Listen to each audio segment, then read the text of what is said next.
My lord. I wonder. Matona huyo. Sasa ndo alikuwa wanaimba. Msumeno huo. I wonder. Ni kazi yake. Msumeno kazi yake.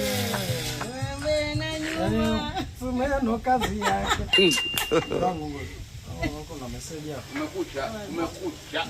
Maulidi kanituma message hapo. Basi ndio huyo naona anakuuliza nitume kwenye namba gani. Wewe tena ulipokaa kwa kujua hela. Yaani leo nakwambia leo mume wangu. Najua tu leo lazima tutumie. Nito. Wewe una akili kweli? Mimi niache kula vizuri hivi. Hivi. Eti kisa wewe unadai kodi yako ya nyumba. Mbona unaongea hivi?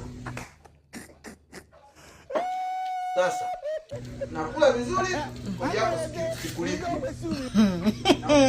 Unaona mtoto? Na ukinipelekesha namwambia mkeo kwamba wewe mchepuko wako mwazani. Hapa. Huyo akakosea. Niwaje kakosea huyu? Huyo anaongea vitu vya ovyo. Na ukinipelekesha namwambia mkeo kwamba wewe mchepuko wako mwazani. Mkaanza hapo vipi? Mambo ya mau mjui. Mke wangu mau mjui. Sio simjui mau.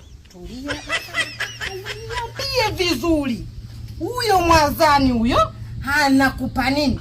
Tulikuwa tunaimba mambo ya muziki ya zamani kwangu. Tuendelee kwanza na muziki ya zamani. Tena nitakupasua na ile redio. Nitakupasua nalo. Haya, nataka uniambie. Weka kwanza silaha chini. Niweke silaha chini. Haya, niambie mwazani ndo nani? Mwazani mpangaji. Yaani yule mau yule na yule mwazani mpangaji. Yaani mwazani ni mpangaji. Huyo kuna mzee. Niende kumbakisha chumba. Nilienda kumbakisha chumba wapi? Ando anaongea huyu ndiye anapiga. Anajiita mashemshem sisi ndo hao washenzi wenyewe. Mimi sitaki shemeji sitaki nani. Ngoja nicheki rudi kwanza baba mnipiga kwenye mmedura ubangata umepiga kwenye madura. Mimi bwana mau. Angalia. Shetani mmoja. Mfupi kati mara mwisho.